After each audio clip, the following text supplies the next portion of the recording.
Hello, everyone. Welcome to another week or another month of the Chichester Chats. That's right. I am Phil. Lilith unfortunately can't be here. Of course, living in Florida, she gets her weekly storm, so she has no power. But that's all right because there's plenty of people here. Because again, not only are we joined by Mr. Chichester, but that legend himself, Fabian Nicieza. If you've read a '90s comic, I'm sure you've read one of his comics, and of course, now a novelist. Just have to be the 90s. You could have Well, read a comic I wrote in the 80s or the aughts or the 10s. And I know, but it, it just seems like the Even now, 90s. exactly. 90s, you throw a rock, you're going to hit I've one of been your doing books. this for like 752 years, for crying out loud. Come on. At least. I was going to say two-time novelist, but we're painting you as the young guy. Come on. Two-time novelist. Exactly. Three-time loser. Two-time novelist. Were you nominated for the second one as well? No, I wish that they don't have a best second novel by an American author award for the Edgars. The Edgar Awards did have a best first novel by an American author, and Suburban Dicks was nominated for that. That's correct. So I will always be the Edgar Award nominated but not Edgar Award winning novelist. People go very far unnominated, and having spent the last 20 odd years in marketing and advertising, you can just create your own award for second time novelist, first time. And make your own loose site. Advertising does this all the time. I had a Red Robin trade paperback landed on the New York Times bestseller list for a week back in 2012 or something. But I guess I can always say I'm a New York Times best-selling novelist, which is yes, you can. Now best-selling writer, not novel. I'm a New York Times best-selling author. It's like such BS. It's all garbage. I love that. I love that series. They canceled it for the damn New 52. Yes, we won't even let's discuss that after I've had a few bourbons. Oh, please. It's 10 o'clock already. Come on, 10 o'clock on a Saturday. When do you start with bourbons? I don't know. Usually, whenever anybody brings up New 52, exactly. It's a drinking game. It's a drinking game. How quickly can you get drunk if you have to talk about New 52? But no, one of my other co-hosts, Kristen, she said she read Suburban Dicks and The Self-Made Widow. She loves them. She said she got her mother into the books. She loves them. Tell Kristen I appreciate it tremendously, which I do. Yes, her one question was, what I guess in your process, what's the similarities and the differences between writing a novel and writing comics? I didn't even think about it that much until after the fact, because the writing process for the first novel was kind of weird because it was a real side thing I was doing for over a year. And there would be times where I would just do a little bit of work on any given week. And how was that any different than when you were in editorial and other things? No, joking. Yeah, because I when I was in editorial, I had assistants who could do all my work for me, and they were incredibly capable. I didn't have any help on writing the book. So I just the second book was much more of a professional process by the way I try to approach it, by my standards. It was really like 90% of my focus for a tight 6-month window when I wrote it in 2020. The first book I started in late 2017. I didn't finish it first draft until early 2019. I spent almost all of 2019 cutting to a freelance editor's advice that I hired, and then cutting to my agency's interests. They wanted to read the manuscript and told me what things that they wanted to see different as a way to help them sell it better. And I'm very much a horse, so if I thought I could get an agent, if I can get an agent to actually sell this thing when I never ever planned for that or expected that at all when I started working on it, I was going to go for it at that point. I'd gotten past the point, which was why I originally started, which is if I don't write the end on a prose manuscript now, when am I ever going to do it? I was like hitting 58, and it was like, when am I going to do this if I don't do it now? I've thrown away so many attempts because I wasn't happy with them, that I felt the combination of my getting to a point where I really felt if I wasn't going to do it, then I never was, combined with seeing a lot of peers and contemporaries who were selling novels of different manners, some hardcover, some paperback, some licensed property, some original stuff, different genres, science fiction, fantasy, crime. And Dan knows me well enough to know that anger and jealousy really fuel me wonderfully. And I was very angry and very jealous, so I decided I gotta be as good as these guys. I gotta be. And I was. So there you go. So I started it for half the wrong reasons and half the right reasons. The selling process was completely unexpected, because I really didn't go into it thinking I was ever going to sell it, much less that it would be a hardcover book, much less that it would get nominated for an award, etc. The writing process, it's hard for me to explain, and Dan and I have done so many different kinds of writing that I don't really process it in terms of the similarities. I'm just writing the words. I'm writing words and forming sentences and forming paragraphs and writing dialogue. It's not all that different in that manner than writing a full script for a comic book or writing a screenplay for a TV spec screenplay or whatever. It's just the format is different. So the formatting requires a different service to it, different kind of thinking when you're actually writing, but the words don't change. The words are still the same. Did you find you had to open up your visual description more though? I mean, actually, you're pretty descriptive in your. Yeah, I actually tried. I really tried. That's something I tried to balance. More so in the second book, because I was far more comfortable with the process and far more aware of what my strengths or weaknesses were after having done the first book.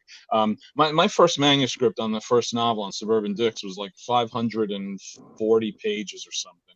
That was the manuscript. I had to get that down to about 390 to 400 by the time it finally went to copy editors at the publishing company. So that's a lot of cutting I had to do. And quite honestly, not a lot of it was cutting bone. Most of it was cutting fat, and most of it was cutting bad writing.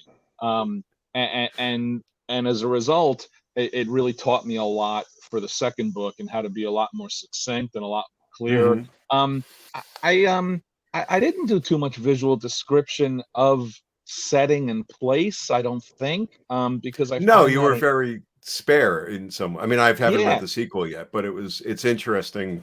I mean, from my point of view, I think that's what's held me back, even though I have no problem doing it, in the sense that you know what it is like. Page 1, gas station, and then move on to the rest and leave it to Lee Weeks to sort of like bring the draw a great gas station. Yeah. Right. You're now having to say how many pumps and where they are and creating all the visual references. Yes, but I cheated. I cheated in doing that by writing in the towns that I have lived in for over 30 years. So you had a memory palace. I have. Exactly. I did that.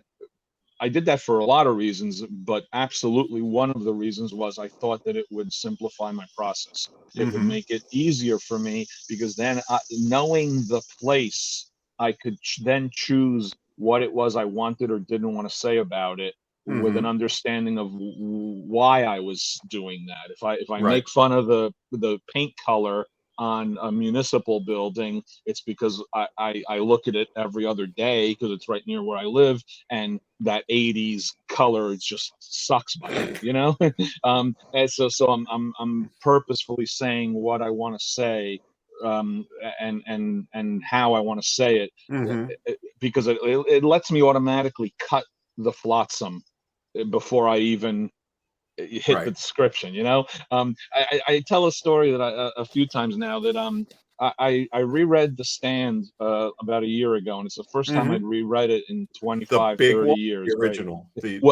I never even knew about the big one. That's the one I just reread. That's the one I read. I'd read the original when it first Right. came out way back when, and then I read it again, the same book, because I had the paperback, the same book I read it like in the early 90s, and I haven't reread it since then. Then I found out, oh my God, there's 400 more pages to this. Yes. Let me give it a try. Well, you know what? About 395 of those 400 pages were just running on and on and on about describing a room or a house, and in such great detail that as a reader, much less as a writer, I'm like, all right, okay, move on. I don't need to know everything that's on the mantelpiece in the living room, especially if I know that this house won't matter anymore in the narrative, because all the characters have moved on from it. It was the house in Nebraska. It was Right. the older woman's house in Nebraska. You already know they're going to leave here, right? Yeah. They've already left, though, Dan. That's the thing. They've left. He goes back. It was somebody showing up late, and everyone else had already left. And you're like, why do I need 6 pages of description of this stuff? And look, I respect Stephen King a lot, but to me, that's just verbal diarrhea. You don't need it anymore. There's a reason it was cut, right? There's a reason. And there's a reason. I guess there was a reason it was cut, but I don't even know what the comparison was between the original. For all I know, I might have read those same descriptions back in 1970, whatever. And back then, I thought it was tremendous writing. Exactly. Alan Moore gives you a 50-page script for a comic book, and 40 pages of it are describing a room. Oh, he's a genius. No, he's just the best parts of those scripts, though, the Moore scripts, I was even going to bring those up, was you get to the 10th page of that amazing description, and then at the bottom you have a little note to the artist. But this is just for me. You do whatever you want, Yeah, and so he was very giving on one hand, but I remember talking to Sienkiewicz at one point. And he said it just put so much damn stuff in his head, like he didn't know what else to do. Right? It's exhausting, isn't it? It's numbing. It's paralyzing. That's the word, right? And I never read one of those Moore scripts because I wasn't that interested in his format. I wasn't that interested in his process, because I knew that whatever it was not the way I would want to approach it, or the way I think, or the way. And look, he is who he is. He's like a phenomenally gifted wordsmith. But you can be a phenomenally gifted wordsmith who over words, you can. I think that's a problem creative people take on, in a way, because you get caught up in a phenomenally talented wordsmith, and you say, well, I'm not doing it that way, so there must be something wrong with me. Whereas you get to a point where you're comfortable enough to say, this is how I write, for better or worse. Yes. And then you can kind of cruise along, as opposed to overthinking, well, I just watched the Alan Moore masterclass, or I'm assuming he has a masterclass or whatever. It's like, he does this and he does that and he thinks about this. I went to his studio once. I edited the only 2 existing issues of that big numbers crazy thing he did with Bill Sienkiewicz, and so I went to his studio, and I remember the gigantic wall chart, he had, because that was supposed to be a 12-issue maxi series of something, 12 issues across the top, down the side, every single character, right? And this was issue 1, and every box was filled in, right? Every single box with every intersection of every character at every point was already filled in. They will be here. They will be doing this. And it wasn't inspiration. It was sort of like, it's here. And I remember thinking, fuck, I could barely find the index card, that I jotted something down, not for an index card system, but just a random idea. And I'm useless, right? My imposter syndrome has now been turned to 1,000, and I slink away from there. And it's not till many years later you get to the point, at least for me, where it's like, fuck it. I just this is how I write, and I'll figure it out at the end of the. It's very intimidating. It's very intimidating, even if you've had success, even if you are confident, to see someone else's process that is different than yours, almost on an evolutionary scale. But that doesn't mean that you are not an excellent hunter-gatherer. It just means that you don't know how to cook that bison into a delicious I'm good meal, with jerky strips. Exactly. I got very comfortable a long time ago, in comics anyway. I feel that I am excellent in my mediocrity, and I always I reached a comfort level of that. I am by all standards a mediocre writer, and yet I am an Man, excellent mediocre writer. this is the raw bison meat I was looking for, Mr. but I'm going to let you go. 'cause Mister, you I wanna wrote leave. half of Marvel's line in So- the '90s. Oh, I'm a mediocre hack. It took me a while to get to that point in prose because, like you were saying, imposter syndrome. I threw out more documents of me trying to write like James Elroy than you can imagine. And there's nothing probably worse in the world than someone doing a bad impersonation of Elroy, since Elroy basically became a bad impersonation of himself, right? So it wasn't until this book, Suburban Dicks, that I ever even remotely came close to being comfortable with my writing. And that's with a manuscript that needed 150 pages cut out of it, right? So Right. what the hell, right? So the second book was almost almost a comfort zone for me. And I haven't had to write a third one yet. I wish I get a chance to. I tinkered on a couple different ideas last year for some things. I just wrote a short story for Bob Greenberger, did a Kickstarter anthology called Thrilling Adventure Yarns 2022, and I wrote a short story for that. But that's with those even characters. With no, the no, same no, character? no, No, no. This is a different brand one. new. This is actually a supernatural Western thing I've Oh. wanted to do for a long, long time. It's like an intro to introducing one of the characters that will be a part of that supernatural Western idea. I just, but that was even a purposefully slightly different kind of writing because I wanted to not mimic old pulp writing, but part of the editorial caveat is this is a pulp anthology, write a pulp story. So Right, you gotta have a little it had fun with it had a little bit of those conceits to it. So I'm getting to a point now where I think I'm finally comfortable writing prose to excellent mediocrity, and yet I don't have anyone paying me to write prose right now, so it's frustrating.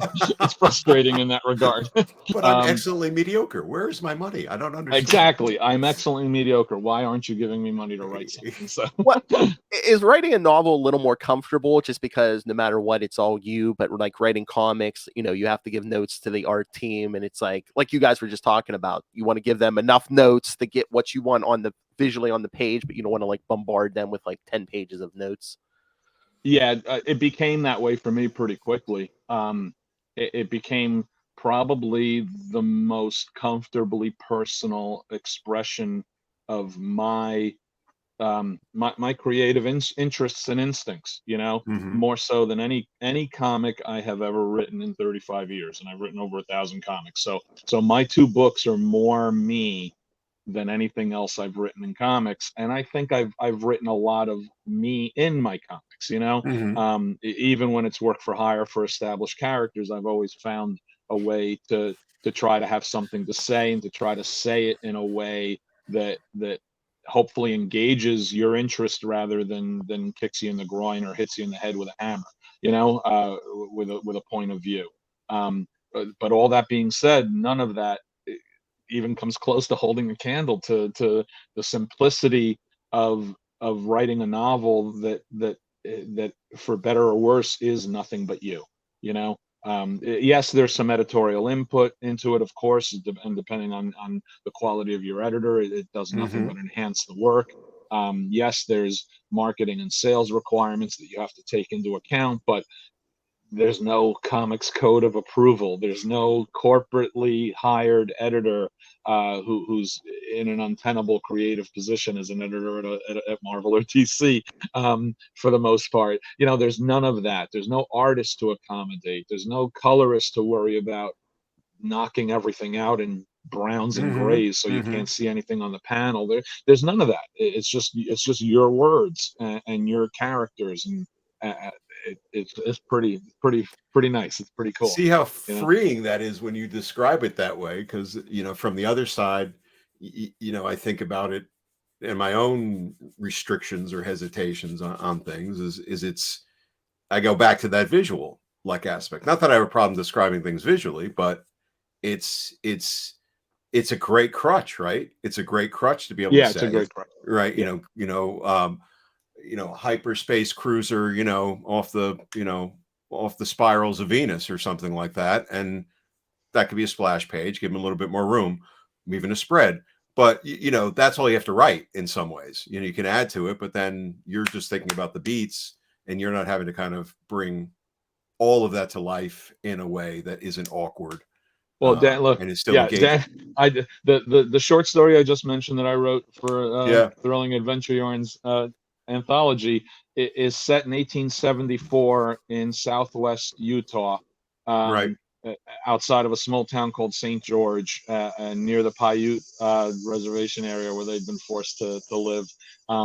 It, it it probably required more work for me to do a 5,000 word story than it did to write the totality of The Self-Made Widow, which was the sequel to Suburban Dicks, because I forgot that everything had to be kind of researched and thought through and brought up. Like, the character is the son of a blacksmith who has a small smithing cart that he goes from town to town with because he's a veteran of the Civil War and he's got PTSD, blah, blah, blah. Oh, crap. What the hell does a smithing cart look like? What were they able or not able to do? Can he forge 50 silver bullets using a smithing cart? I don't know. I mean, but then it also, thankfully, thank you, Google, thank you, our interwebs age, it becomes a bit of a pleasure ride, because then you're like, oh wow, this Mormon temple was being built and it started in 1872. So the framework, the skeletal framework around which they're going to build the stone on what was at that point the largest temple in Utah, that he's gonna ride his horse right by that on his way back to town, because they built it outside of the main town area at that point until it all connected. And you're like, oh wow, this is fun, this is cool. I'm seeing all this stuff and seeing how it all works. Oh, the cart is big enough. I can have hidden doors underneath it, which makes sense because I need them to have a hidden door underneath the door, et cetera, et cetera. So in that regard, it was a lot of fun. And as I'm writing this short story, I'm thinking to myself, what an effing pain in the ass it would be to write a whole novel of these characters at this time. Because but then you start to get selective, or not selective, but you start to make the choices of how much do you have to describe. Yes, right? Absolutely. Every panel on that cart is not necessary. It's the three, wood slats that are going to define the shape of it, and that there's the hidden whatever switch for that. Area. If I was as good a writer as Alan Moore, I would have described every plank in the card and where they emanated from, and the indigenous history of the tribes that lived in those areas where the trees were cut. But I'm not that good a writer, so I can just shortcut it. But even shortcutting it is ultimately somewhat the better creative, maybe not creative, but certainly storytelling choice, right? Because what do you need to communicate, right? For the reader and for yourself.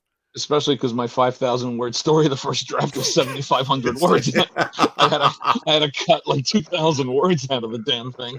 Right. I think I explained more than I needed to in my first draft. As it stands, I got it down to 5,400 words. That was good enough. Bob was all right with that. And wrapping it all the way back around to the original question, as is my wont to talk for 7 hours about one question, leaving you no room for any other questions. There is a difference in the writing, but there's not a difference in that every writer has to be smart about the words they choose to use, how they choose to use them, what effect they might or might not have on a reader. Is it the intended effect or the unintended effect? Novel writing just gives you more control over those words, but it doesn't change the words. You know what I mean? So because for the last 20 years, I've done such a variety of writing in my career to earn a living and to pay the mortgage and pay the inevitable college tuitions. I've become very comfortable in flipping hats real easily. I can do academic marketing, franchise management in the morning from 8:30 to 11:30 or 12, and then in the afternoon I could write a Nova short story for a Marvel anthology. Mhm. And everything about those two things are different except the language of the words that I'm using, and the format in which I'm plugging it in. So you get older, you've done so much of it, you've done it for so long that once you know the template of what it is you're writing, then it's easier to plug into that template and switch gears quickly. Right, right. It's the old thing of like, wow, you wrote those 500 words really fast. How long did it take you to learn how to do that? 20 years. Yeah. You know. Yeah. You know? Phil, you had a question. Any fast writing usually took years and years to get to it. Even Right. a 7-page short story for Nova still required years of having written to understand how to structure a 7-page story so that I have an actual beginning, middle, and end to it. Did you do a lot of I mean, obviously you've done a ton of other writing, but did you do a lot of short story writing before you did the novels?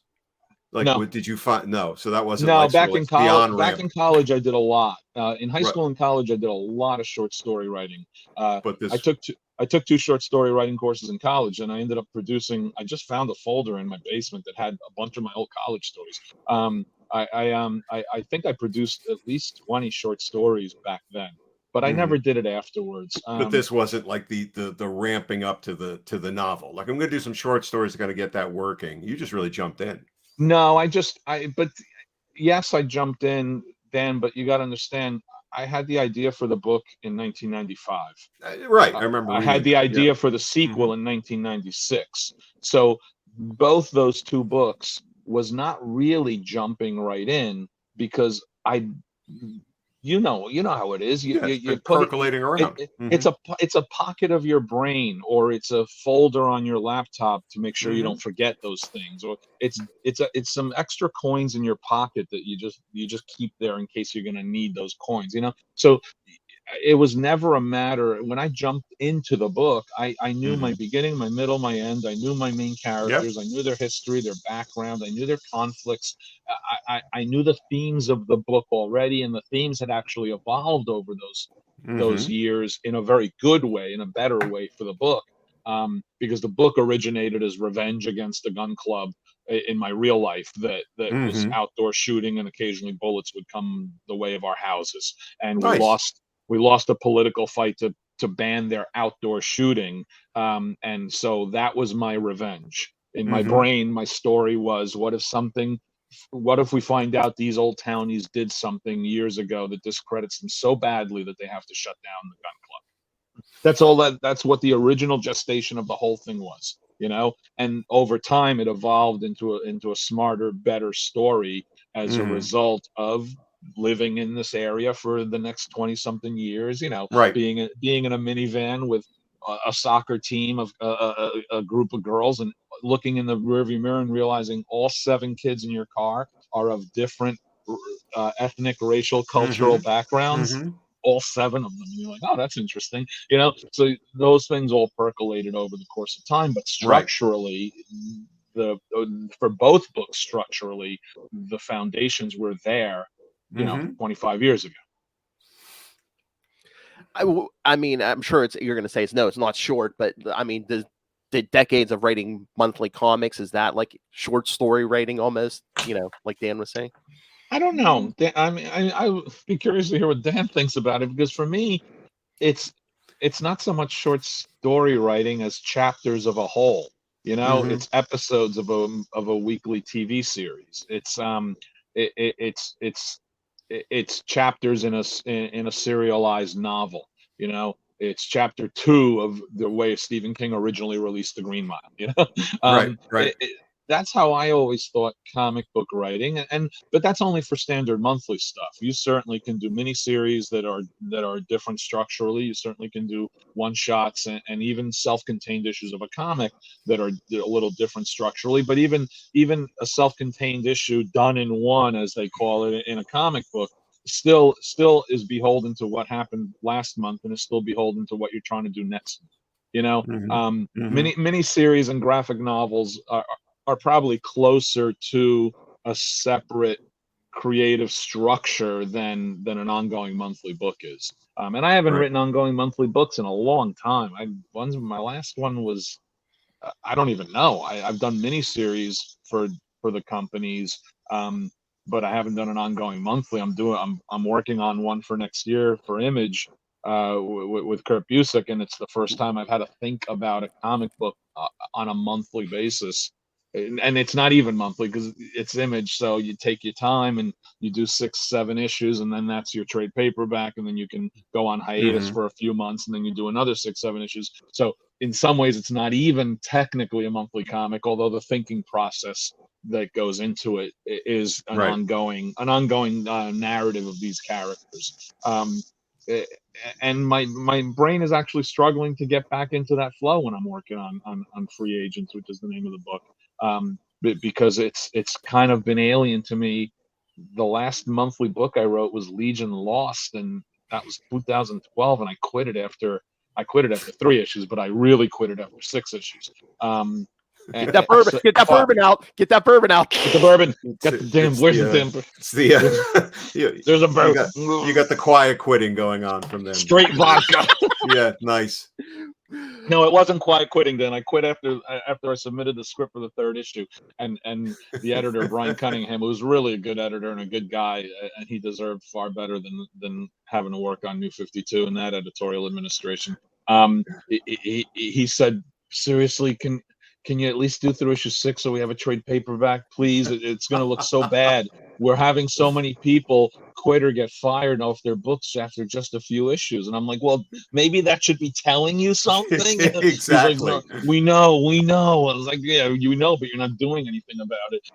So I said, fine, Dan, I said, fine, Brian, I'll stick with it. I'll do through 6 issues. And that was it. So I did through 6 issues, and that was it. But I wish in hindsight that I just said, no, you know what, Brian, tough luck. I'm out of here, because it was just such an unhappy writing experience that why subject yourself to 3 more months of unhappiness if you don't need to, you know? Very true. All right, and now to bring it around to the topic. There's a topic? Well, no, yeah, the Dead Man's Hand crossover. Oh no. I just want to know what you guys remember about that whole process. I hear something about an infamous lunch that like planned this whole thing out. I don't remember any of it. Look, I read the trade paperback, copy on the back to sort of like get up to speed. So I flipped through a bunch of the issues, and I got to admit I did reread my Nomad issues. It's the first time I've read Nomad in 20-something years. Wow.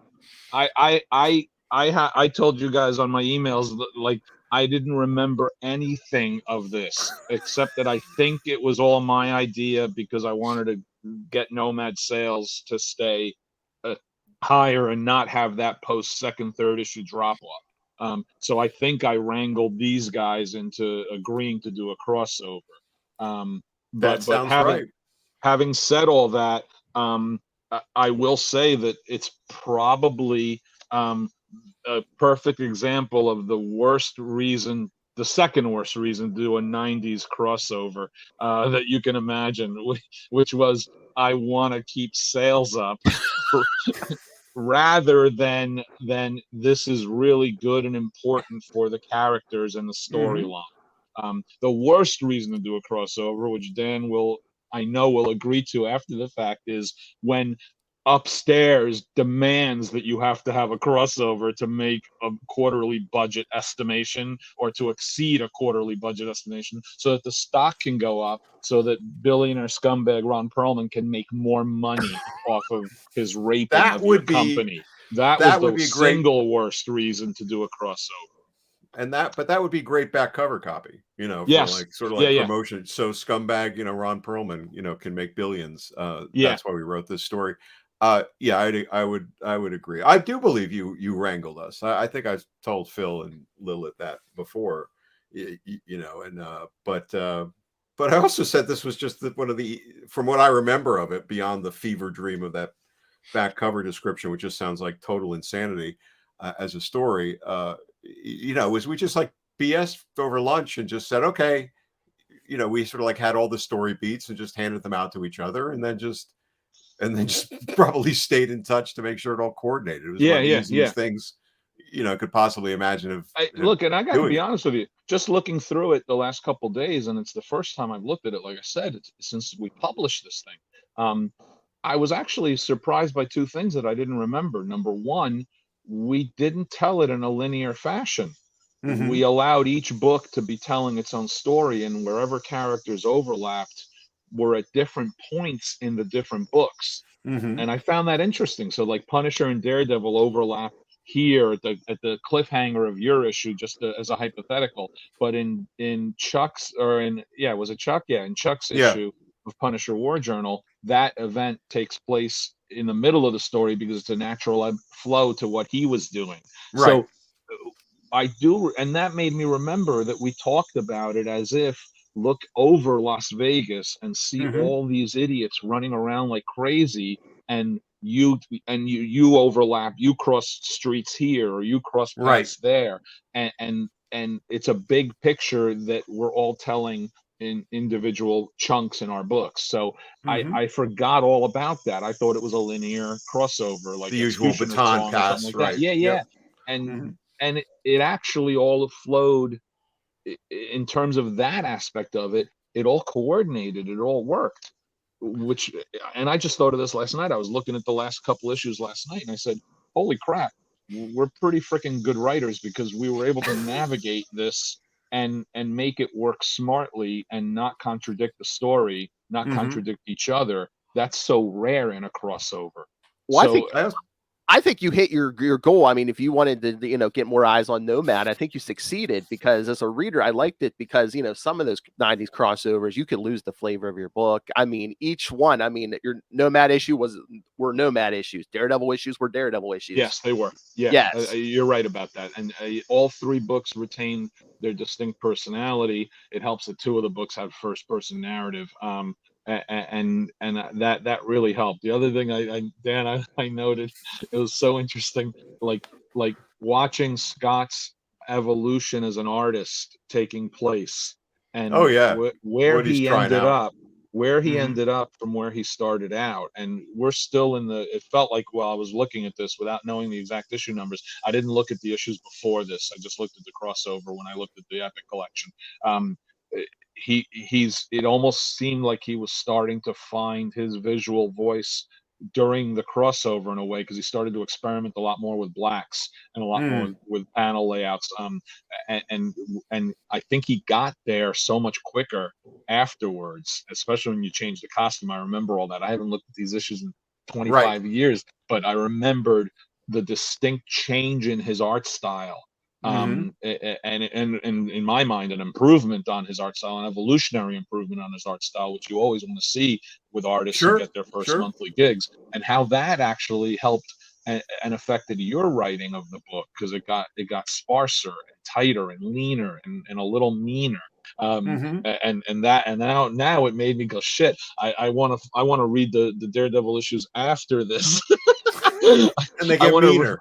I want to reread the costume change and all that stuff, because that I remember being the time period where I thought you and he really started to hit a really nice stride. Oh, thank you. Um, And I agree. I think, Before that, you know, we're always kind of spinning our wheels as we're finding our voice on a book, or Mhm. finding our simpatico nature with an artist, or sometimes not finding that simpatico nature with an artist. Right. And sometimes you need to take a step back. You need time to look back at it and go, wow, watch this evolution happen, watch this Mhm. progression happen. And it's always kind of interesting to see. Well, I think you're aligned, and such. I mean, the best Daredevil stuff I did was Lee's run, because we knew where Yeah. we were going exactly. Even though we knew nothing, we knew exactly where we were going, Hmm. and we had to pay off on this, and we were both nervous and that swing for the fences attitude of we've got something to prove.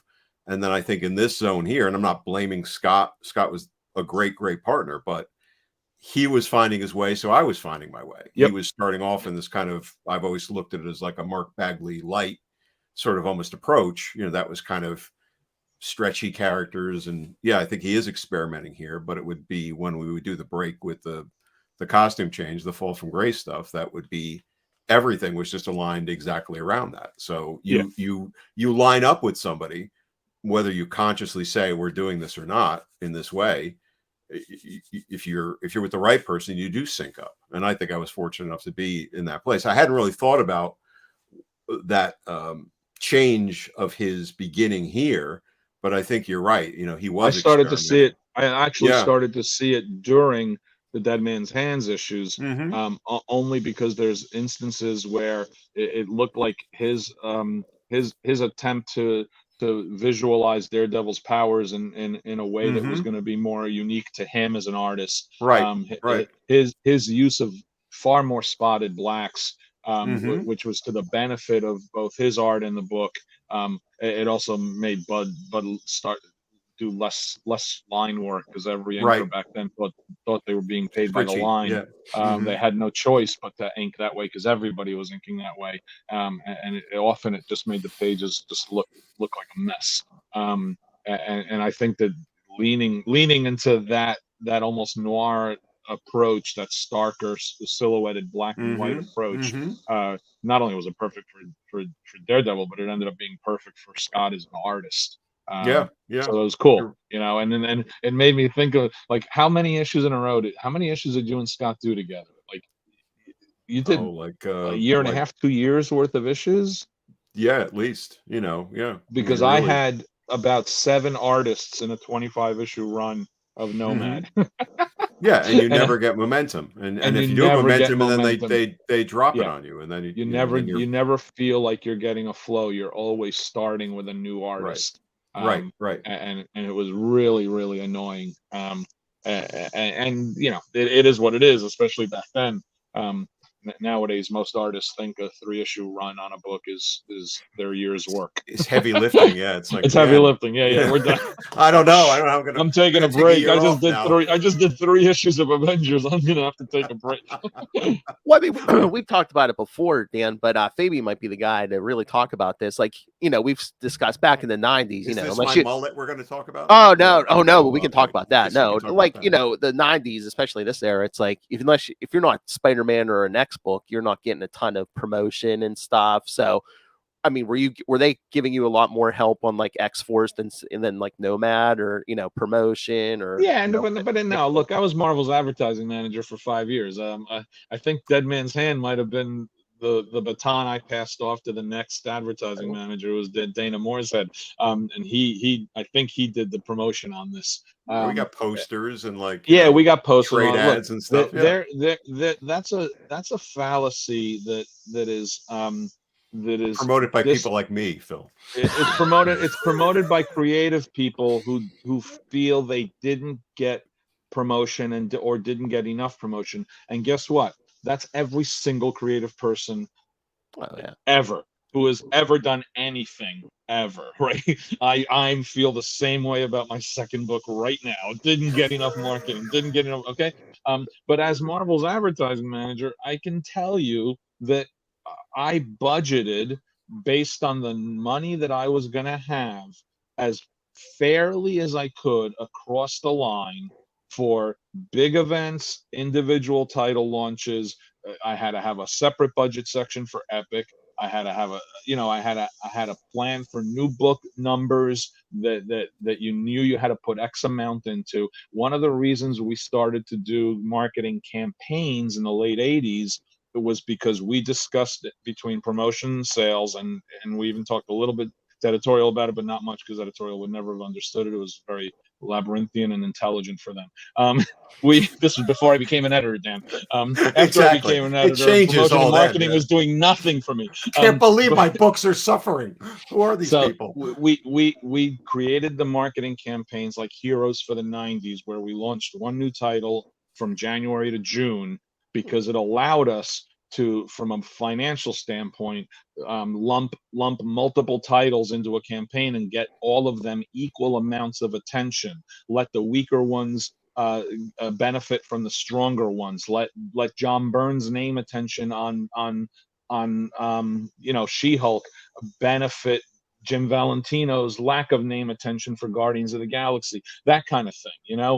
It allowed New Warriors to coincide with Ghost Rider, which was going to get more attention just because it looked so effing cool, and everybody thought New Warriors was gonna suck. That was my actual original tagline for the house ad.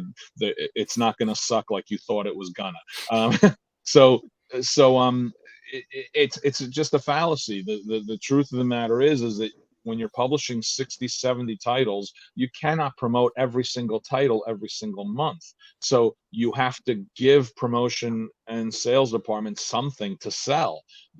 No matter how good your issue of Fantastic Four is, if it's not part of something larger or part of something important to the book, it's hard to do. So writers started to be smarter about how they tried to prepare their things. Like Mark Grunwald wanted promotion for Quasar, and I said to him, Mark, give me something to promote. So he came up with a 6-part story, Cosmos in Collision or whatever. And I said, fine, I can give you an 11x17 poster because you're going to be doing radical status quo changes. You're going to be doing a whole bunch of stuff. Get a new artist if you need an artist to boost the book's visuals a bit. So I think you got Greg Capullo, who's going to boost the book's visuals back when Greg was first starting.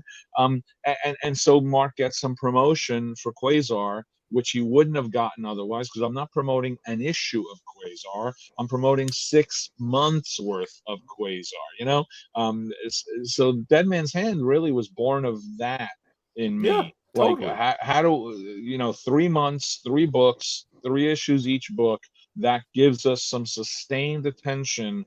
And yes, it allows me to try to elevate the level of my book to the standards of the levels of the other 2 books, which were just higher, simple as that.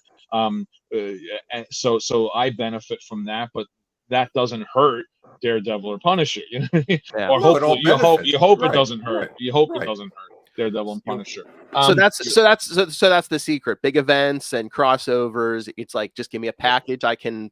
Partially, that's the secret. The other part of it is, like I mentioned with Mark Grunwald's Quasar request. Then it's also have something happen in your book that matters. Don't, no matter how much fun it might be to write a 2-part story where you're fighting the Frightful Four, that doesn't do anything to help someone who's not already enjoying your book to pay attention to it. The whole goal of promotion and advertising is not to appease a creative ego or the currently existing reader of a book. It's to get new readers to come to look at the book, to get new attention on it, to get a press release for it.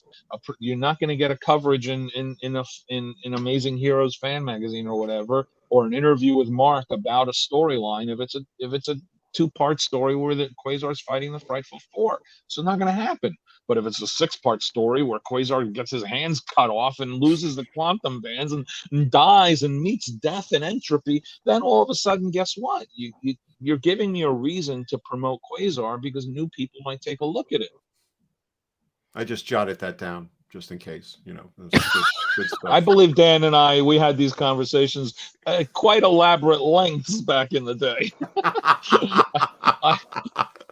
I recall many a conversation we had over many dinners and drinks, walking the streets of Oakland, I believe, talking about all of this stuff and how we were going to take over the world. And it didn't happen.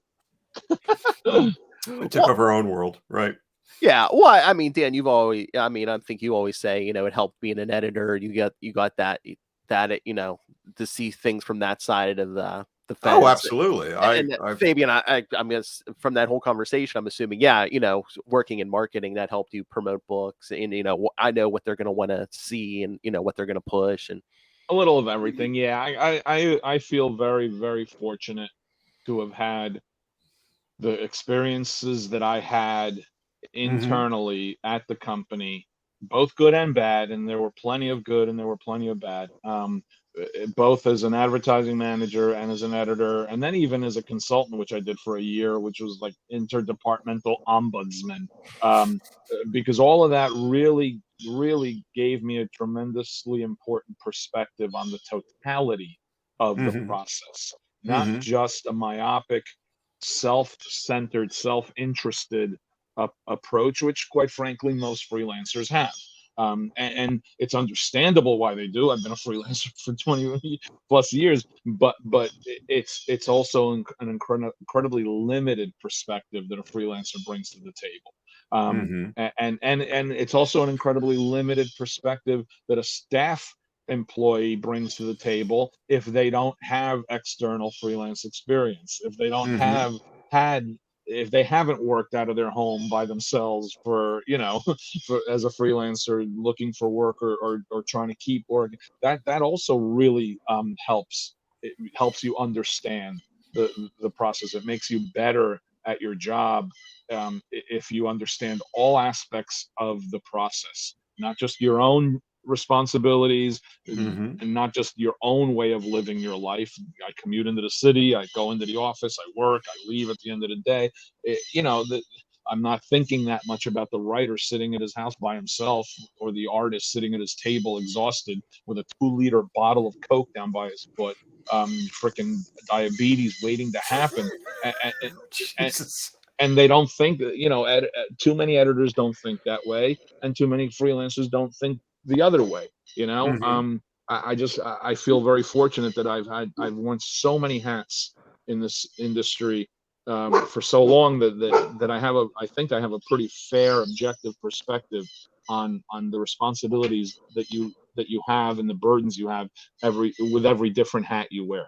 I think that's distinctive about you and others, in being able to do that. There have been people who've been editors and been creative freelancers who, good as they were and enjoyable as they were, don't also bring the focus, right? You have the ability to bring the focus. Your combination of brain cells and approach and those experiences, I think, give you that ability to channel that creativity in a very practical way, and also to take the practical aspects you've learned from, say, editorial and advertising and other things, and then apply those to creative enterprises, because it's a sort of a more synced up package.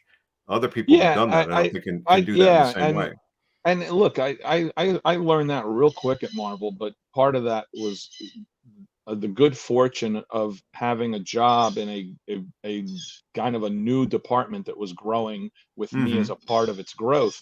And that department had a responsibility to address the needs of every other department in the company. And not many have that.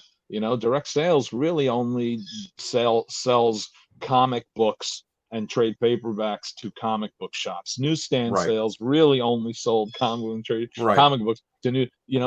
I had to work with licensing, with international publishing, with editorial, with production. It was actually a real benefit because it really helped me personally get my foot in the door of so many different people's offices, and get engaged and involved in so many different aspects of the company's output, that it gave me a perspective that Ralph Macchio would never have. Ralph wouldn't have wanted it, but you understand what I'm saying. Like an editor who comes into his office, goes, never leaves those confines, never leaves lunch. Those confined things. Gets his books out. Usually gets his books out on time. Hires smart, good, creative people. Is a good, smart editor, but has zero inkling or understanding or knowledge or awareness of what's going on around them in the company.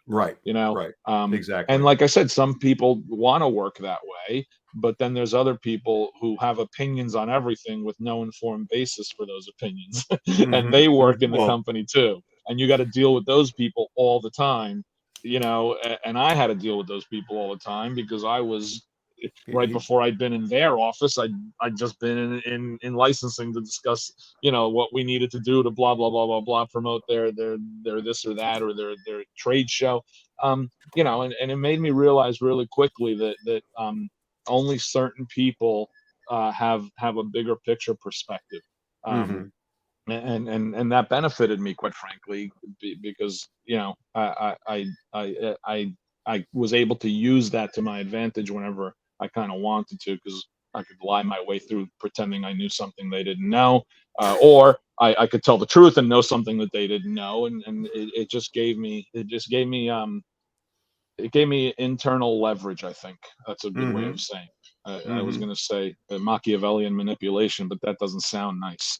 So that could be the title of the next book, but it's true. Machiavellian manipulation. I love it. Yeah. Well, that's like I said, the self-made widow actually goes in the self-help section as well as the fiction section. It could. So, It could. If you're interested in killing your husband, it certainly could.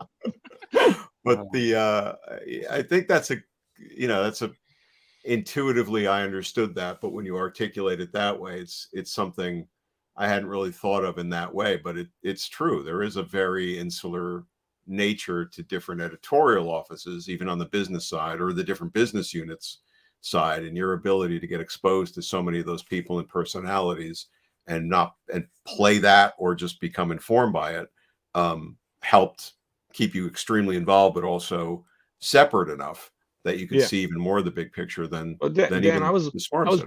I was editor-in-chief of Acclaim Comics for 1 year, and I was president and publisher of Acclaim Comics for another year. 2 years total at Acclaim Comics. The differences in my responsibilities between those two jobs were not quite night and day, because I was still doing the former when I was doing the latter. But when I was editor-in-chief of Acclaim Comics, I didn't have to worry about looking at the vending machine contract that was coming due in August and decide whether we wanted to re-up the vending machine contract or not, or could we get it at a better price from other and in a small company like Acclaim was a 25-person staff, the president has to deal with all of that stuff with the chief financial officer. So I'm like, holy crap, like the sum total of things that you got to worry about is greater. As editor-in-chief, I didn't really have to worry about firing someone who wasn't doing their job properly in production, because that wasn't I didn't have control over that. I could fire an editor if I wanted, but I couldn't fire someone from production. As president and publisher, I had to make the call whether we're going to fire this guy. Every single job has its own set of requirements and responsibilities, and for me, if you don't want to understand those requirements and responsibilities that other people have, then you're doing them and you're doing yourself a disservice. Because I think I don't necessarily think knowledge is power, but I think knowledge gives you the opportunity to achieve power and then exert it and wield it with an iron hand. That's what knowledge is. Back to Machiavellian manipulation. Machiavellian manipulation. A new Suburban Dicks mystery. Throw a TM on that and you're in business. If my laptop starts jerking around more than it already does because it's just sitting on a pillow on my lap, it's because the dog came out on the porch and she's nuzzling the pillow to try to get my attention. Look, she just went under my legs and she just jostled it again. Now she's laying down, so we're okay. Down, Deadpool, down. That's the other thing. Dead man's hand. Oh, where'd he go? The dog hit the button. The jostle happened. I think that laptop just went over on its side. This person got a broken laptop. I mean, again, like I said, in the crossover, I love that each book retained like its own flavor, because again, in 90s crossover, sometimes you could lose that, and everyone brought their favorite toys to that crossover. Deadpool showed up in Nomad, there he is, and Terror showed up in Daredevil. Was that jostle that just went over on the side? I'm not kidding. Yes, my leg jerked and my hand hit the keyboard and closed me out of the session. I was like, I had to jump back into the session again. At least the hardware's still working. That's important. Hope you're talking about the computer. Little of each. Okay.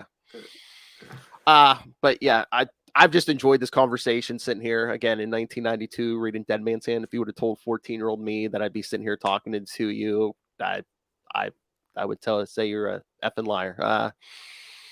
This is incredible. Yes. I love these conversations where we find out how the sausage was made, and Yes, because there's nothing more appetizing than knowing how the sausage is made. Right, exactly. You actually do have anything. It makes you want to have a sausage sandwich. Boy. Yeah, you never have sausage parts that went in there. Yeah, you know the sausage was really made. So, awesome. We're still on for the end of September, right? Yeah, we are, right? We got launch plans in September. Yep. Yes, the 29th. Oh my! Any of your listeners who see us together in New York City, Phil, if they snap a picture from a distance, do not approach us. Do not approach us, please. Do not approach us. Snap a We picture do of us bite. together. Yeah, and don't feed we'll give them a yeah. special prize. If anything like that actually happens, I'll be shocked. Yeah, we don't know where we're having lunch yet, so by all means, if you're listening to this, just wander all over Manhattan looking. Wander Manhattan. Yeah, yes. it's a small little island, no problems. Oh, I'm sure you'll see us. I almost forgot you guys were both at Terrificon, right? I mean, I said you were probably getting your stories straight, right? Yeah. Yeah, we didn't get a chance to. We wanted to get a chance to talk. We just never got a chance to. Yes, we got to see each other at Terrificon, which was nice. It was a good show. It was a decent show. I got very jealous, Dan, and jealous and anger go hand in hand. So I got very angry too when I saw that great picture you guys all took and posted on social media. You had your little Marvel editor. I know. I sent people over to get you, and they came back with Hama. So I'm not Larry Hama.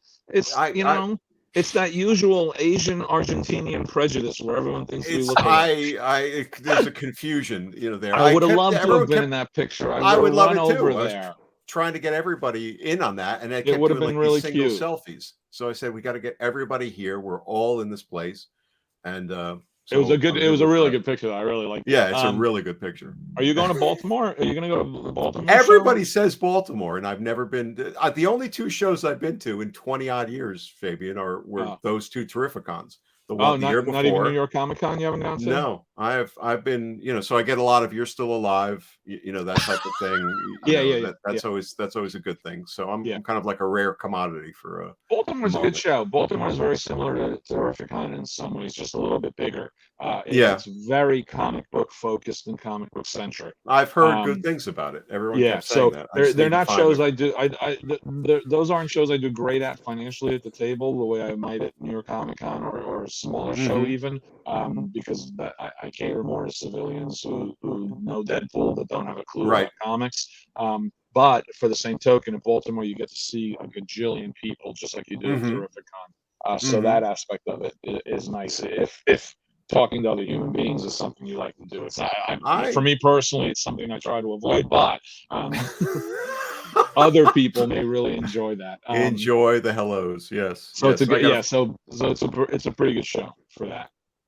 I have to find some contacts there, and I'll get them from you. Yeah, I'm going there on behalf of Hero Initiative. So okay. So there's like 4 Anacentes going too for them. Oh, so awesome. Like everything we're doing is trying to raise money for Hero Initiative. Yep. So that makes it worthwhile more so than putting it in my own pockets. That's for another show. That's for another. Yes, that's for every other show. Every other show. This one is the karma that fuels the others. Is me being magnanimous and charitable and just noble in a way that the other 100 shows are. Exactly. New York Comic Con. I just throw the money in the bag. Damn it! Give me the money. Give me all your money. So yes, and I love the fans. By the way, I love them. Just when they give me money, I love the fans. Love them. Phil, I'm kidding. This is all joking. Sure. No, college tuition's paid off. I'm an old man. Oh. Mortgage is paid off. I'm an old man. So the truth of the matter is, profit. I want to make money, but I want to have fun as much now too. So this is a slightly relaxed Fabian. Some of those life burdens have been alleviated off my shoulders. So it's kind of nice to hit. It actually, I talked to a couple of people about this a few years ago, older than me, who said that once you hit 60, if you're lucky and have gotten some of this stuff out of the way, all of a sudden it alleviates some of that pressure you have felt for so long. Absolutely. And it has, and it really has. Just the last couple of years have been sort of like, oh, okay. I can say no to this. I can do this instead.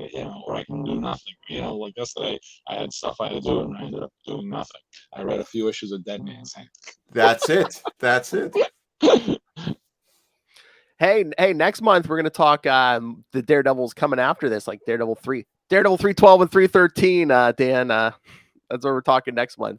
The pizza parlor arson issues. Oh, those are not successful in my mind. But I'm Really? very critical, so Well, I'll I go gotta be back honest, and Dan. I love when I gotta talk about. We all gotta talk about this old stuff so much. I love talking about things that didn't work so much more than I like talking about things that did work. these guys know I pick apart everything, and the best part of we can the take a best- good issue and be like, I shouldn't have done that. I shouldn't have done that. I am beyond critical, and like you, Fabian, I haven't read this.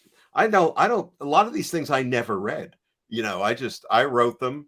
I'd go through the script placement. So I sort of knew how it was going to flow. You look at the make ready, so you're reading it, but you're not reading it for your own 9 work. times out of 10, when yeah. I got that comp copy, it just went in a box, and I never read the issues. So many things, as people have contacted me about podcasts or whatever in the last 2 or 3 years, and they've said, "Oh, we want to talk about these issues."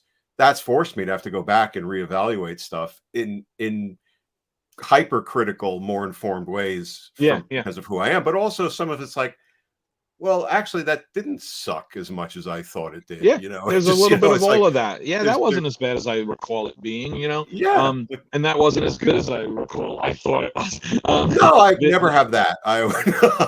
No, there's some issues. There's some things I did where I was like, all right, I'm satisfied with it, and then I would read it years later and go, yeah, I'm not satisfied with it now. But I because I kept writing for Marvel or for DC on and off over the course of the years, I'd often have to go back and look at stuff. To re-look at stuff, right? I get asked to do an X-Men thing every few years, or I always got to go back and look at X-Men shit that I don't want to look at.